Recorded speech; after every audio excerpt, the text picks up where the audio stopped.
शनिदेव के जन्म की कथा। किस कठिन परिस्थिति में शनिदेव का जन्म हुआ और वे न्याय के देवता कैसे बने, सुनिए शनिदेव की महान कथा। जो भी इस कथा को ध्यान से पूरा सुनता है, शनिदेव उस पर कुदृष्टि कभी नहीं डालते हैं, बल्कि जीवन भर शनि महाराज उनकी सहायता करते हैं, रोग दोषों से रक्षा करते हैं, उस पर लगे सभी झूठे आरोप नष्ट हो जाते हैं, व्यक्ति को समाज में सम्मान और कीर्ति तुरंत ही प्राप्त हो जाती है। इसीलिए शनिदेव की कृपया पाने के लिए आप भी इस कथा को ध्यान पूरा अवश्य सुने और वीडियो को लाइक जरूर करें। तो चलिए आपको सुनाते हैं शनि महाराज की कथा। प्राचीन काल की बात है। स्वर्ग के आकाश में भगवान सूर्यदेव अपने असाधारण तेज और प्रकाश के साथ देदीप्यमान थे। उनका तेज इतना प्रखर था कि देवों और मानवों सबके लिए वे जीवन के स्रोत थे। सूर्यदेव का विवाह विश्वकर्मा की पुत्री देवी संज्ञा से हुआ था। संज्ञा कोमल स्वभाव की थी और पतिव्रता थी, परंतु सूर्यदेव के तेज को सह पाना उनके लिए दुष्कर होता जा रहा था। सूर्यदेव के प्रकाश और ताप से संज्ञा दिन प्रतिदिन अधिक व्याकुल रहने लगी। सूर्यदेव अपने तेज में मग्न थे, लेकिन संज्ञा मन ही मन बहुत विचलित थी।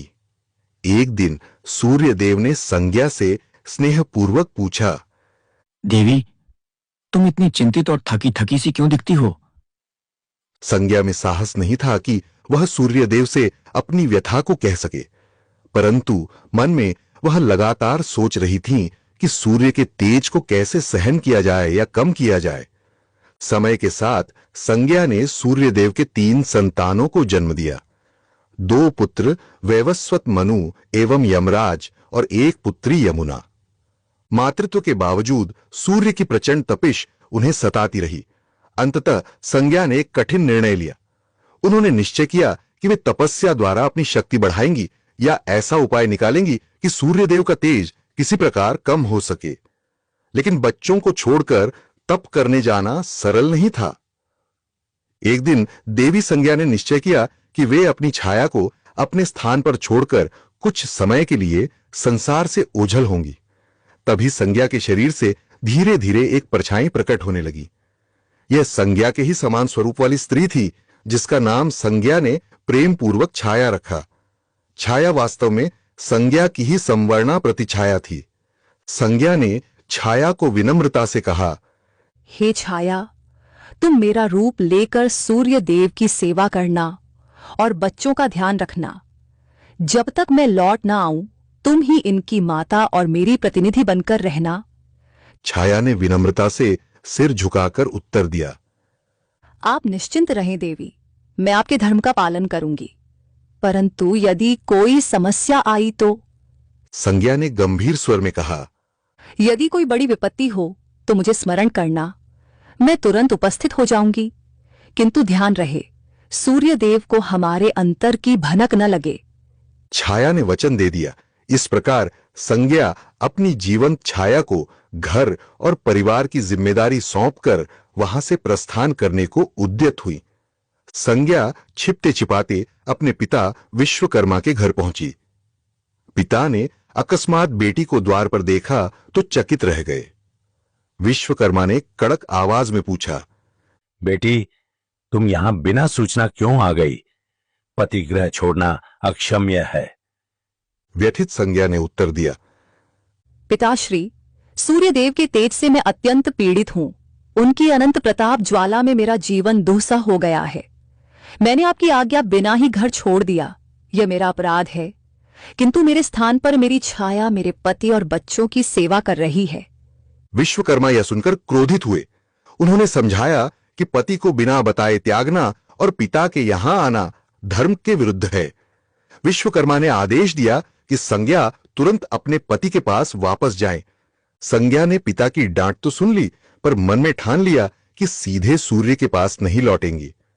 उन्होंने निश्चय किया कि पहले अपनी क्षमता बढ़ाने हेतु कठोर तपस्या करेंगी।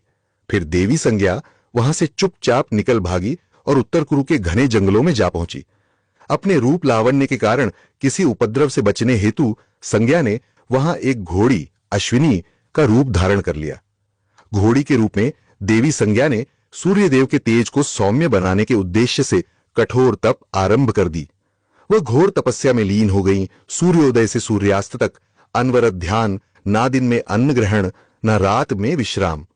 संज्ञा का एकमात्र लक्ष्य था कि उनकी तपोशक्ति से कोई ऐसा समाधान निकले जिससे सूर्यदेव का तेज शीतल हो या उन्हें सहन करने की शक्ति मिले।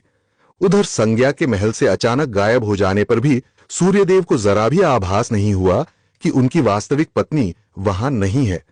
छाया ने बड़ी कुशलता से संज्ञा के स्थान पर स्वयं को ढाल लिया था। वह संज्ञा के समान ही बोली चाली और व्यवहार करती, बच्चों की देखभाल करती और सूर्यदेव की सेवा करती थी। सूर्यदेव प्रसन्न चित्त थे कि संज्ञा अब पूर्व जैसी परेशान नहीं लग रही। उन्होंने सोचा शायद समय के साथ संज्ञा ने स्वयं को अनुकूल कर लिया है।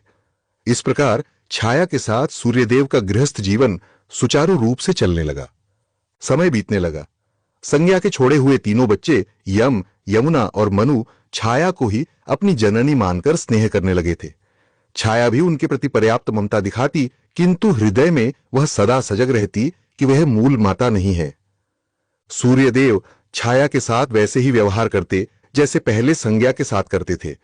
छाया मन ही मन देवताओं के देव महादेव शिव की परम भक्त थीं। संज्ञा के वचन के अनुसार वह तन मन से सूर्यदेव की सेवा तो करती, पर हृदय में भगवान शिव की आराधना प्रतिपल चलती रहती। कुछ समय बाद छाया एक दिन अप्रत्याशित रूप से स्वयं को गर्भवती अनुभव करने लगी। सूर्यदेव के तेज से वह गर्भ काफी ऊर्जावान था। छाया ने मन ही मन भगवान शिव को स्मरण किया और निश्चय किया कि वह इस गर्भस्थ शिशु के लिए कठोर तप करेगी ताकि बालक को शिव की कृपा प्राप्त हो और कोई अनिष्ट न हो। अब छाया प्रतिदिन सूर्यलोक में रहकर भी घोर तप का पालन करने लगी। गर्भवती होने के बावजूद छाया प्रातःकाल सूर्य की पहली किरण के साथ उठती और भगवान शंकर का ध्यान करती। तेजस्वी सूर्य की किरणें सीधे उनके शरीर पर पड़ती, पर छाया उन किरणों की परवाह किए बिना भूमि पर नंगे पैर खड़ी होकर भगवान शिव का नाम जपती रहती। उनका यह कठोर व्रत कई दिनों तक निरंतर चलता रहा।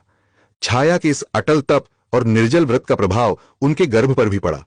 सूर्यदेव की तीक्ष्ण किरणें सीधी गर्भस्थ शिशु पर पड़ रही थीं। ऊपर से माता अन्न जल बिना तपस्यारत थीं।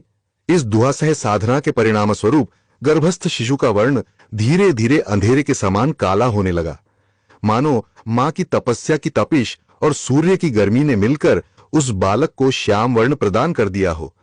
हालांकि छाया को इसका भान नहीं था। वह तो अपनी साधना में लीन थी और गर्भ की रक्षा व शिशु की शक्ति के लिए शिव से प्रार्थना कर रही थी। समय आने पर छाया ने एक पुत्र को जन्म दिया। उस नवजात बालक ने जन्म लेते ही झोर की क्रंदन ध्वनि के साथ अपनी उपस्थिति दर्ज कराई। यह बालक औरों से भिन्न था। उसका शरीर एकदम श्याम काला था, आंखें तीक्ष्ण थीं और मुख पर अजीब सा तेज था। सूर्यदेव को जब समाचार मिला कि पुत्र का जन्म हुआ है तो वे प्रसन्न हुए और उत्सुकता पूर्वक शिशु को देखने आए। जैसे ही सूर्यदेव की दृष्टि बालक पर पड़ी, उनका मुख आश्चर्य और असमंजस से खुला रह गया। ये क्या है? इसका रंग इतना काला क्यों है? सूर्यदेव के मुख से अनायास निकला।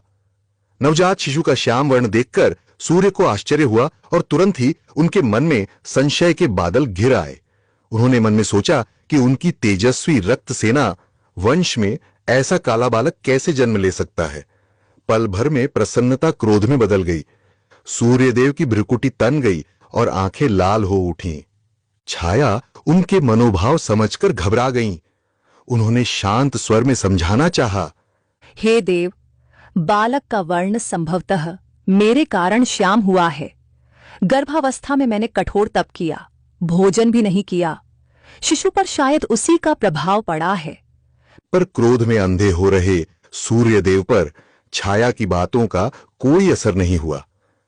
सूर्यदेव एक कदम आगे बढ़ाए और गर्जना करते हुए बोले, झूठ मत बोलो। तुम्हें लगता है मैं अज्ञानी हूं? अवश्य ही यह मेरा पुत्र नहीं है। निश्चित ही तुमने मेरे पीठ पीछे कोई छल किया है। सूर्यदेव ने भरी सभा में अपनी पत्नी पर पराये पुरुष से संबंध का घिनौना आरोप लगा दिया। छाया यह सुनकर सन्न रह गई।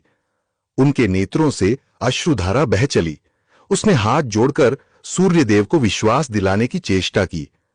स्वामी, ऐसा अनर्थ मत कहिए। मैंने सदा आपकी सेवा की है, आपका अनादर कभी नहीं किया। यह बालक आपका ही अंश है। लेकिन सूर्यदेव क्रोधांध थे।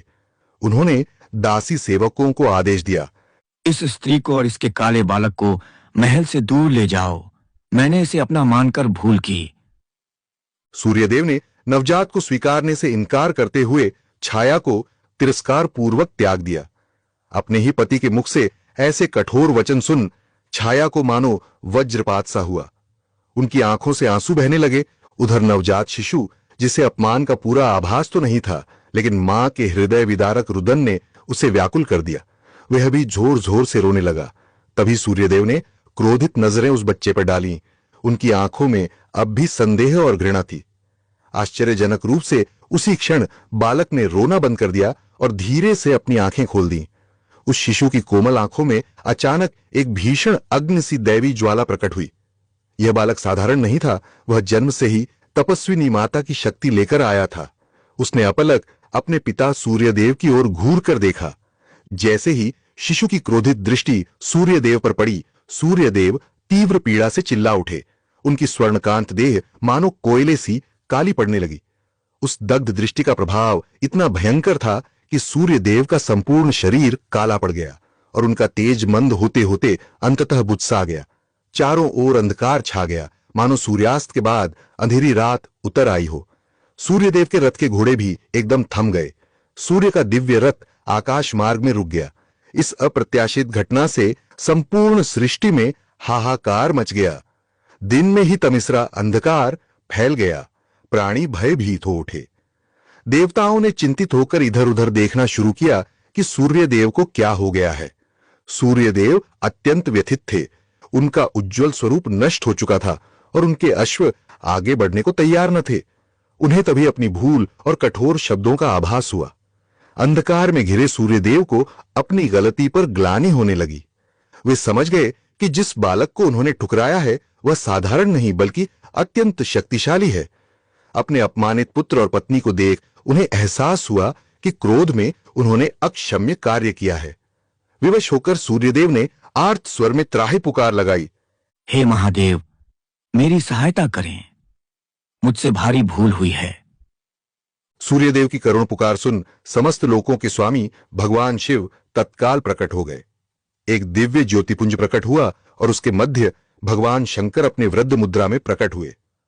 त्रिशूल और चंद्रमा को धारण किए नीलकंठ भगवान शिव के दर्शन पाकर सूर्यदेव, छाया और वहां उपस्थित समस्त दास देवता हाथ जोड़कर नतमस्तक हो गए। छाया ने शिशु को गोद में उठा लिया था। अब वह बालक शांत था। उसकी आंखों में अपने आराध्य शिव के दर्शनों से एक उज्जवल चमक थी। भगवान शिव ने पहले अपनी आंखें बंद कर लीं और ध्यान द्वारा संपूर्ण घटना को देखा। फिर उन्होंने कठोर स्वर में सूर्यदेव से कहा, हे सूर्यदेव, क्रोध और अहंकार में आकर तुमने अपनी पत्नी छाया और अपने नवजात पुत्र का बड़ा अपमान किया है। तुमने छाया के चरित्र पर संदेह करके अन्याय किया है। सूर्यदेव लज्जा के मारे सिर झुकाए खड़े थे। शिवजी ने आगे कहा, यह बालक वास्तव में तुम्हारा ही पुत्र है। इसका वर्ण श्याम इसलिए है क्योंकि गर्भकाल में छाया ने कठोर तपस्या कर मेरी उपासना की और तुम्हारे तेज को बिना किसी संरक्षण के सहा, जिससे बालक का रंग काला हो गया। इसमें छाया का कोई अपराध नहीं, बल्कि प्रशंसा योग्य धैर्य है। सूर्यदेव ने कांपते हुए स्वर में उत्तर दिया, हे महादेव, मुझसे भारी भूल हो गई। मैंने क्रोधवश इन दोनों को बहुत कष्ट दिया। कृपा कर मुझे क्षमा करें और अपना तेज वापस प्रदान करें। सूर्यदेव ने विनम्रतापूर्वक छाया और बालक की ओर देखकर कहा, मैं अपने कटु शब्द वापस लेता हूं। छाया, तुम निरपराध हो और यह बालक निश्चय ही मेरा ही पुत्र है। सूर्यदेव को पश्चाताप करते देख भगवान शिव का क्रोध शांत हुआ। उन्होंने अपने हाथ से आशीष देते हुए सूर्यदेव को पुनः तेजस्वी रूप प्रदान किया।